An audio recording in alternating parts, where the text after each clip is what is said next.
예, 언제나처럼 신율의 뉴스 정면 승부. 오늘 하루 중에 정치 뉴스 여러분들께 말씀드리고 또 함께 생각해보는 뉴스 인앤아웃으로 시작할 텐데요. 오늘도 제가 너무너무 좋아하는 이우영 아나운서와 함께하겠습니다. 안녕하세요. 안녕하십니까. 예. 교수님의 봄 이우영입니다. 이야, 아까 봄 얘기하셨어요. 좀 징그럽긴 하지만 네. 예. 근데 있잖아요. 와, 그 축구계가 지금 장난이 아니에요. 네. 어? 네. 왜 이렇게 좋아해요? 아니 정치권에서도 지금 축구 가지고 난리예요. 이 축구로 평소에 약간 사이가 안 좋다고 알려진 홍준표 시장과 하태경 의원이 같은 목소리를 내기 시작했어요. 와, 근데 뭐 클리스만 감독을 경질을 하려면 70억 원 코칭 스태프 쉬거나 80억 원 내야 된다며요. 그렇죠. 그게 또 가뜩이나 이제 파주 종합 그 훈련센터에서 나와서 이제 천안으로 가야 되는데 천안이 또 완성이 안 돼가지고 그게 또 문제가 되고 있습니다. 아니 그리고 뭐 손흥민 선수하고 또 다른 젊은 선수들하고 좀 마찰이 있었던 모양이에요. 그 얘기 들어봤어요? 네, 오늘 축구 스포츠 소식은 그걸로 도배가 돼 있죠. 도배가 돼 있죠. 네, 영국에서 먼저 나와서. 아 그래요? 더선 보도가 먼저 나왔습니다. 네. 손흥민 선수 손을 많이 다쳤어요? 손흥민 선수가 이제 골절상이 있어가지고 요르단전에 자세히 보시면 여기 이제 붕대를 감고 뛰고 있거든요. 그 이야기에 이제 전말이 이제 나온 거죠. 그렇게 싸우고 뛰었으니까 제대로 뛸 수가 없는 환경 아니었어요? 근데 이게 정치권으로 대입을 하더라도 당내 내분을 굳이 당 그 핵심 관계자가 언론에서 저희 그 분란이 있는 게 맞습니다라고 하면 그게 맞는 건지 저는 잘은 모르겠습니다. 네. 근데 어쨌든 손흥민 선수하고 젊은 선수들의 마찰이 있었다. 네. 그 이론적으로 따지면 다음 날 같이 뛴다?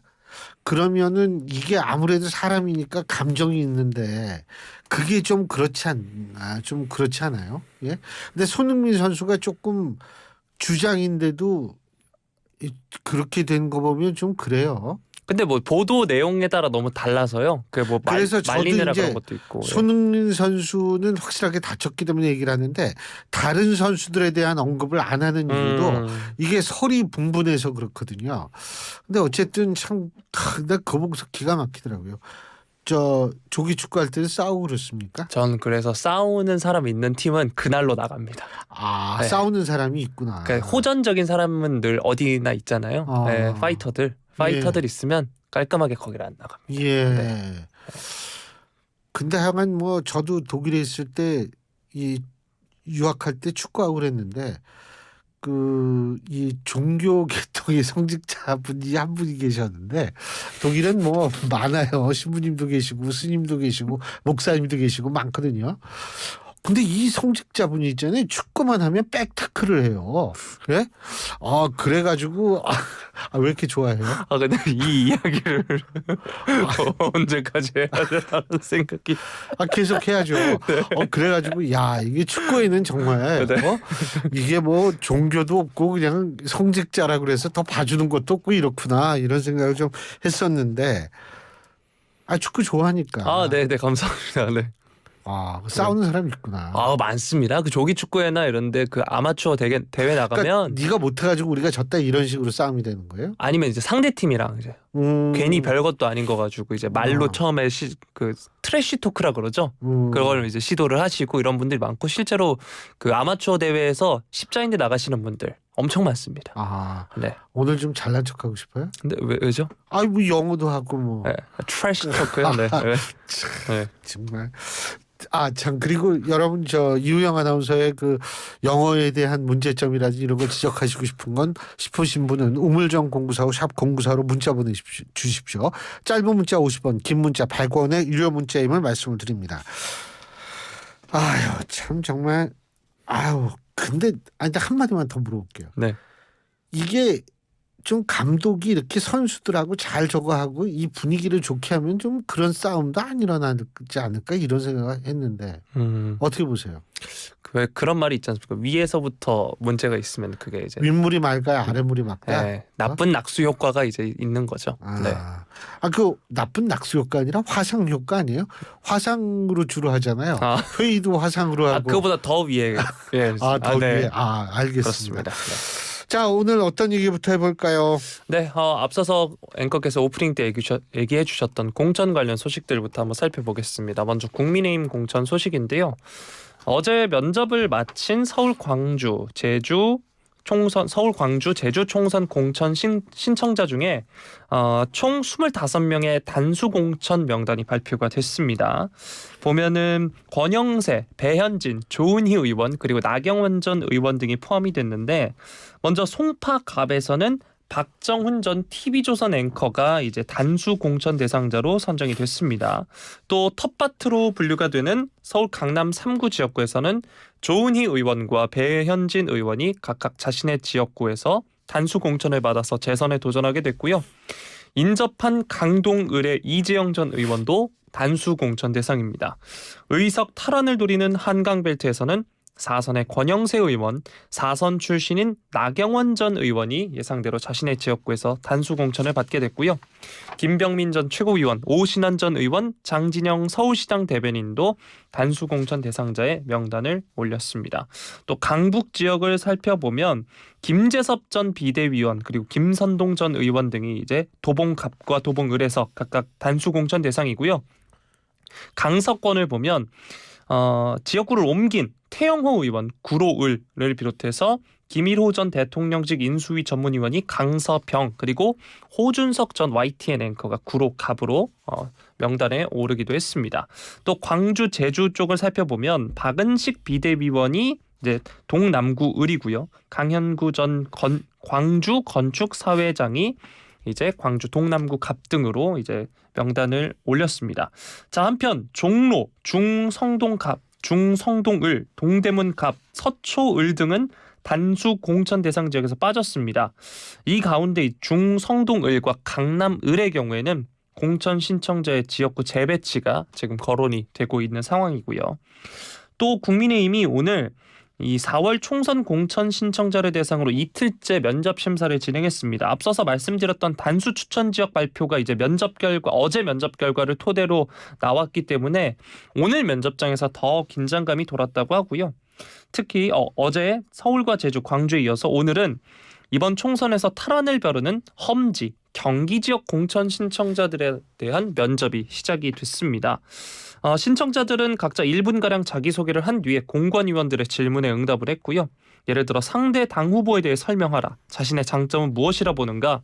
지역구가 분구되는 게 맞느냐? 이런 질문이 던져졌다고 하고요. 지난 총선에서 민주당이 갑, 을, 병, 정, 무 5석을 싹쓸이한 수원 지역 신청자들은 후보 간의 원팀 활동을 다짐하기도 했습니다. 또 성남 분당 을의 경우에는 공천 경쟁을 벌이는 김은혜 전 대통령실 홍보수석 비서관, 김민수 대변인, 이상옥 전 러시아 상트페테르부르크 총영사관 영사도 오늘 나란히 면접을 받고요. 성남 분당갑의 단독 신청자 안철수 의원도 대통령 국정 지지율이 굉장히 낮은데 이런 문제들에 대해 나름대로 극복, 대처 방안이 있어야 한다는 문제를 제기했다라고 말을 했습니다. 자, 국민의힘 공천 심사 어제부터 이뤄지고 있는 상황이고요. 단수 공천 이미 이뤄진 곳도 있고 지역구 재배치가 필요한 지역들도 있습니다. 앵커께서 어느 지역에 가장 눈길을 가시나요? 이우영 아나운서는 어느 지역이 제일 눈길을 가요? 저는 아무래도 이제 제가 사는 강서 쪽이. 그렇죠. 네. 참 보면 아주 이 자기 지역에 대한 애착이 대단해요. 상암동에 있는 마포을. 예. 여기 마포이라는 것도 안 해? 네. 대단해요. 정말 인앤아웃에서 나는 있잖아요. 5번인가 얘기를. 자꾸 마포 갑하고 마포을이 헷갈려요, 나는. 예? 여기 마포을 맞습니다. 저는 누가 제일 눈에 띄냐면 첫째. 지역으로 따지면 용산이죠. 왜냐하면 예전에 종로가 정치 1번지라고 얘기를 했던 이유는 청와대가 있기 때문이었거든요. 청와대가 있었기 때문에. 그런데 지금 대통령실이 용산으로 옮겼으니까 지금은 사실 이론적으로 그 논리대로 따지면 용산이 정치 1번지가 돼야 돼요. 그래서 이제 용산의 권영세 전 장관이 이제 단수 공천이 됐다. 원래 여기뿐이거든요. 과연 권영세 전 장관이 용산에서 어느 정도 또 선전을 하지 이런 걸 좀 지켜봐야 되고 사람으로 얘기를 하면 누가 제일 눈에 띄냐면 송파갑의 석동현 전 민주평통 사무처장이 이 아웃이 됐거든요. 네. 근데 석동현 전 민주평통 사무처장은 윤석열 대통령과 매우 친분이 있는 그런 인물로 알려진 인물이거든요. 근데 이분이 경선도 못하고 네. 끝난 거예요. 그래서 이 부분을 저는 굉장히 주목하는 게 뭐냐면 지금 사실은 이게 이제 서로 타산지석이라는 게 있거든요. 여야가.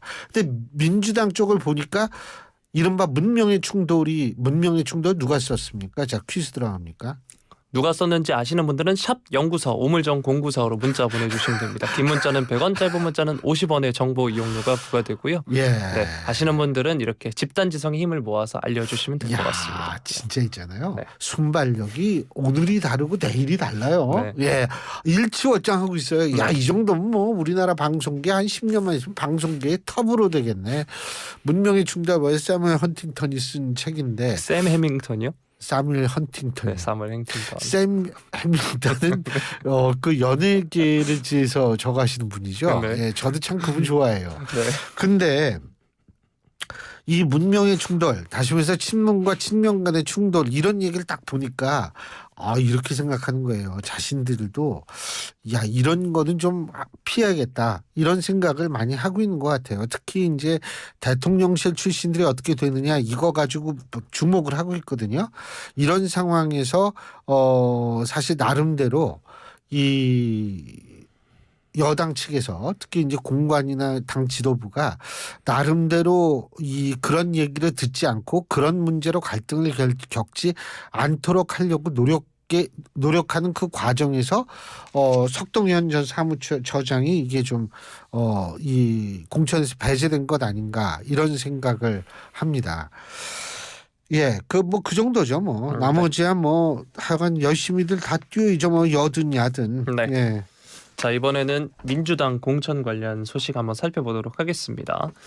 자, 민주당의 이재명 대표 오늘 열린 이제 최고위원 회의에서 뼈를 깎는 심정으로 우리 안의 과거를 극복해 가겠다라고 하면서 단결과 통합을 통해 민주당 역량을 하나로 묶겠다 이렇게 이야기를 했는데요. 국민들께 새로운 희망을 드리는 총선이 될 수 있도록 최선을 다하겠다 이렇게 말을 했는데 이번 이 대표의 인적 쇄신 의지를 담은 발언이 총선 국면에서 나온 것으로 보입니다. 이에 따라서 이제 민주당 공천 과정에서 물갈이 폭이 상당히 커질 것이다 이런 관측이 나오고 있는데요.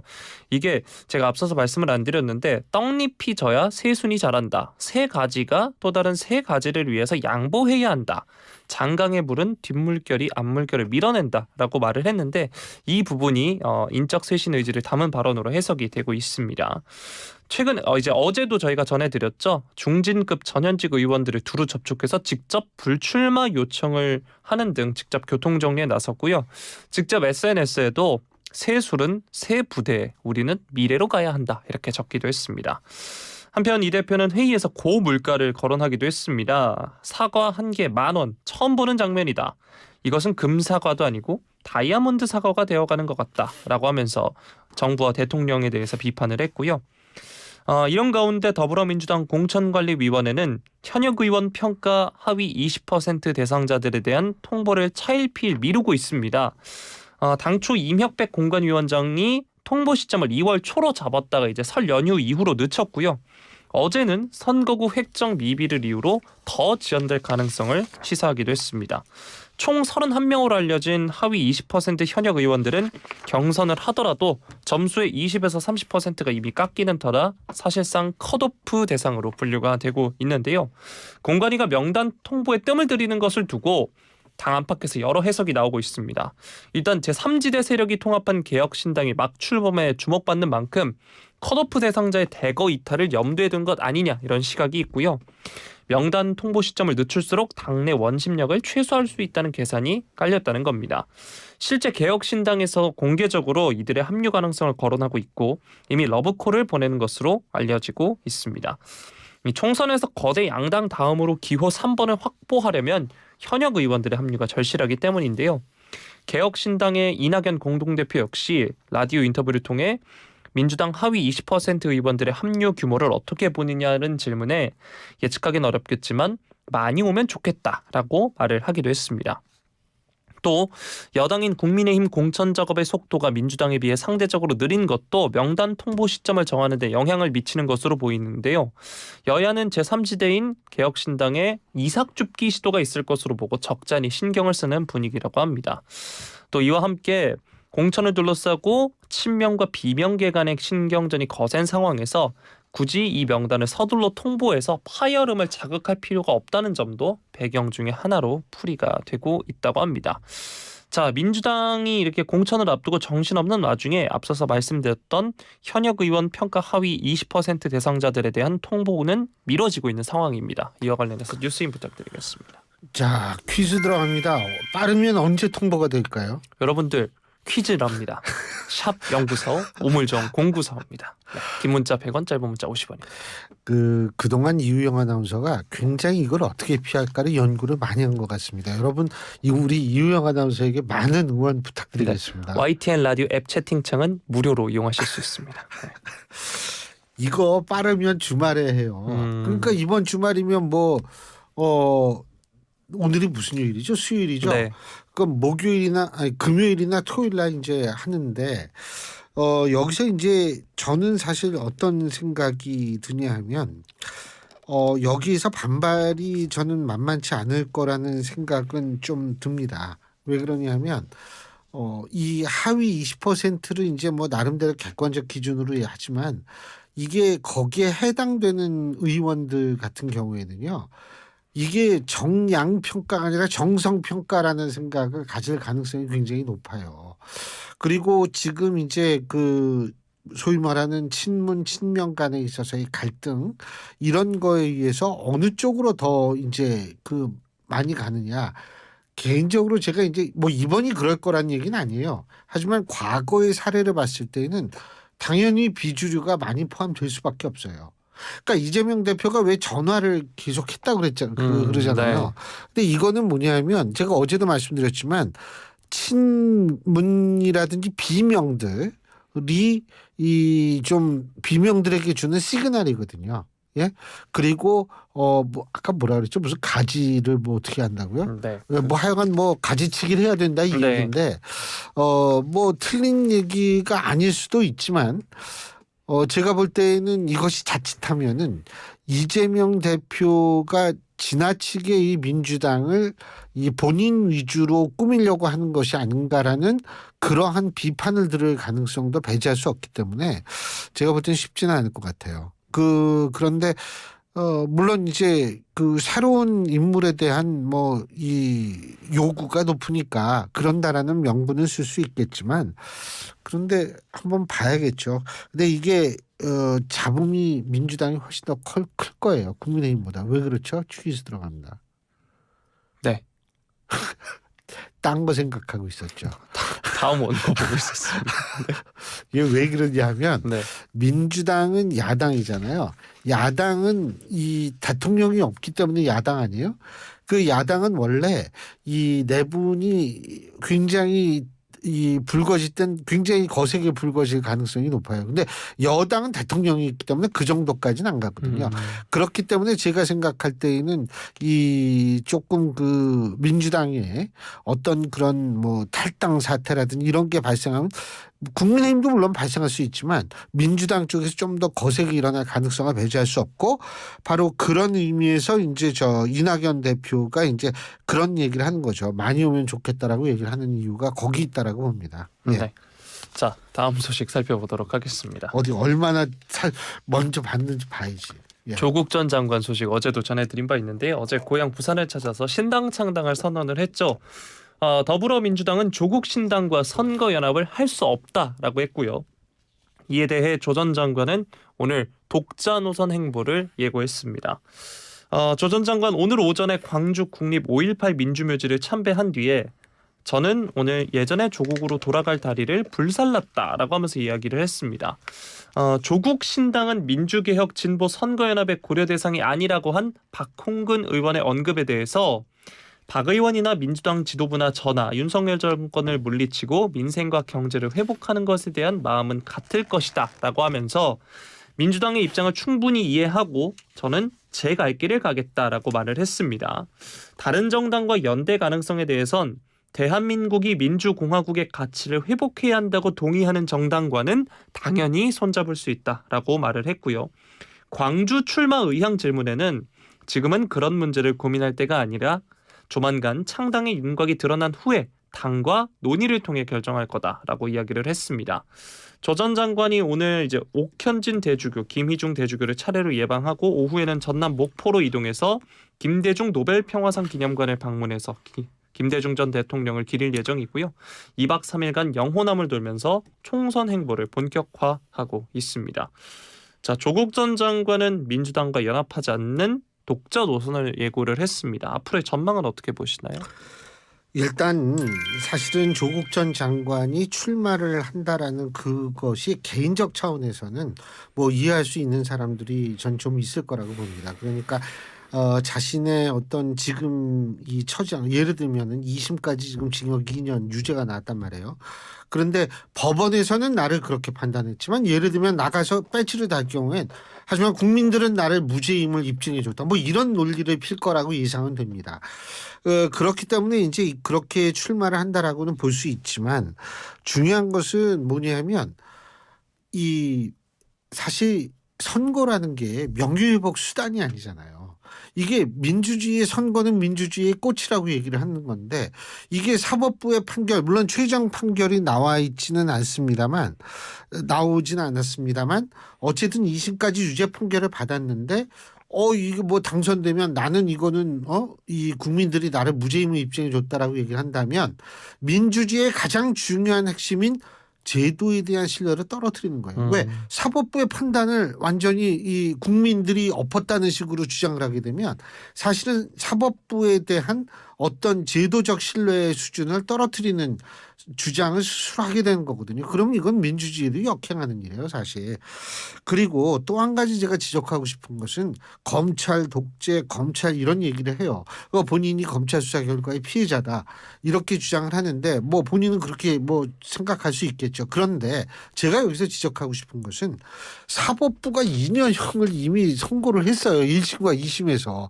이 얘기는 뭐냐면 만약에 이 논리대로 한다면 검찰 수사 결과처럼 예를 들면 사법부도 검찰처럼 그런 존재가 돼버리는 거 아니에요?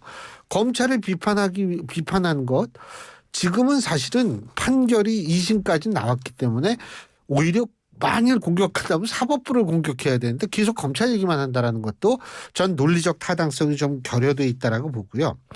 민주당이 조국 전 장관의 조국 신당을 받아들일 수 없다라고 얘기하는 것은 전 몇 가지가 있다고 봐요. 두 가지가 있다고 보는 게 첫째는 뭐냐면 조국 전 장관이 나왔을 경우에 과거 공정의 문제가 다시 되살아나서 민주당이 치르고 싶은 선거 구도, 정권 심판론 구도가 희석될 가능성이 있다는 이유 하나하고 두 번째는 뭐냐면 조국 전 장관이 만일 그 조국 신당이 뭐 좀 의석을 얻었다 이렇게 돼서 예를 들면 배치를 달고 민주당이 들어갔다 그러면 조국 전 장관과 뭐 배치를 달지 안 달지 모르지만 임종석 전 실장 이런 분들이 친문의 핵심으로 등장해서 이재명 체제를 흔들 가능성이 있기 때문에 이재명 대표로서는 상당히 그런 부분에 신경을 쓸 수밖에 없다.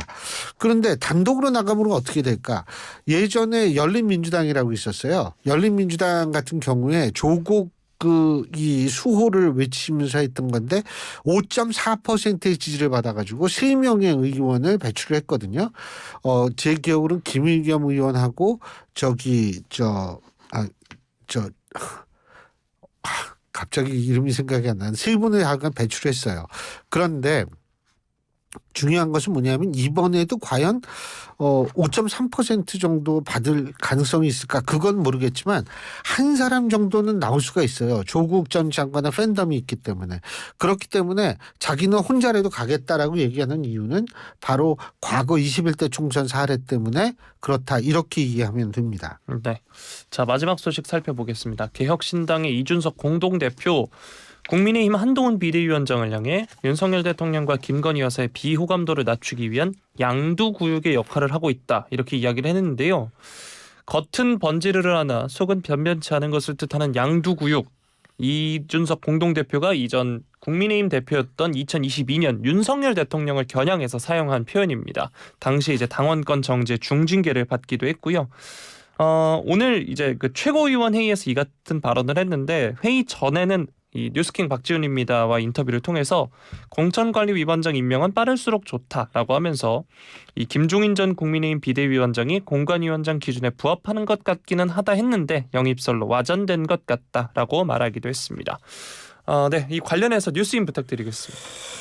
예, 뭐 지금 사실 김종인 전 위원장께서 여기에 공관위원장이 되면은 상당히 좋겠죠. 왜 그러냐면 김종인 전 위원장의 이대인 밸류가 있잖아요. 그리고 실제로 정치 감각이라든지 이런 것이 인정받으신 분이 여기에 공관위원장이 되면 뭐 양머리를 벗기게 될지는 모르겠습니다만 어쨌든 이쪽에선 일단 주목받는 데 성공할 수가 있고 그렇다면 지금의 지지율보다 좀 더 지지율을 올릴 가능성이 있고 지지율이 올라갔을 경우에는 공천 이 대상자를 구하는 데 있어서도 보다 용이해질 수가 있겠죠. 그렇기 때문에 이제 김종인 전 위원장 얘기가 나온 모양인데 정작 본인은 뭐 그렇게 긍정적으로 생각하지 않는 것 같죠. 하지만 뭐 좀 지켜봐야겠죠. 중요한 것은 지금 주목을 받는 것보다 더 중요한 것은 본선이 진행될 때 바람을 일으킬 수 있는지 여부거든요. 과연 어떤 이슈로 어떤 바람을 일으킬지 지켜보겠습니다. 잠깐 앉아 계세요. 자. 이 청취자 여러분 글들을 좀 말씀드리겠습니다. 4853번님 두 분 세대를 뛰어넘어서 티키타카가 잘 맞네요. 보기 좋아요. 이우영 아나운서 발음도 좋습니다. 트래시 토크. 기분 좋겠어요. Thank you. 네. 생유. 네. 예. 그 3286번님 작은 선물 주시면 더 많은 청취자가 참여할 것 같아요. 이렇게 말씀하셨는데 저희도 그러고 싶습니다만 저희는 시사 프로그램으로 분류가 되기 때문에 청취자 여러분들께 선물 전해드리는 게 금지되어 있습니다. 조금 양해 부탁드리겠고요. 예를 들면 이렇게 질문할 수 있어요. 청취율 조사 때는 왜 주느냐. 그거는 우리 프로그램이 주는 게 아니라 YTN 라디오에서 여러분께 전달해 드리는 거기 때문에 그때는 저건데 우리 프로그램 차원에서는 그게 법적으로 금지되어 있다는 말씀드리고요. 0935번님 누굴 위한 정치인지 답변해 주세요. 연불보다 잿밥에 눈이 어두운 것 같아요. 누굴 믿고 살아가야 하나요? 그렇습니다. 이 누굴 위한 정치 이론적으로 따지면 사실은 국민한테 잘 보이지 권력을 잡거든요. 그런데 이 정치하는 사람들이 지금은 누굴 위한 정치냐면 나를 위한 공천, 나를 위한 정치가 되는 겁니다. 바로 그런 이유 때문에 바로 누구를 믿고 살아가느냐. 저희 프로그램을 열심히 들으세요. 저희는 모두 까기 모두로 방송을 하기 때문에요. 이 뭐 여든 야든 하여간 잘못 있으면 저희는 무차별적으로 얘기를 합니다. 정치는 믿지 마세요. 정치인은요 이용의 대상이지 신뢰나 추종의 대상이 아님을 말씀을 드립니다. 그리고 열린민주당 의원이 강민정 의원, 김의겸 의원, 최강우 의원이었네요. 예, 수고하셨어요. 오늘 발음 좋아요. Thank you. 예, 지금까지 이우영 아나운서였습니다.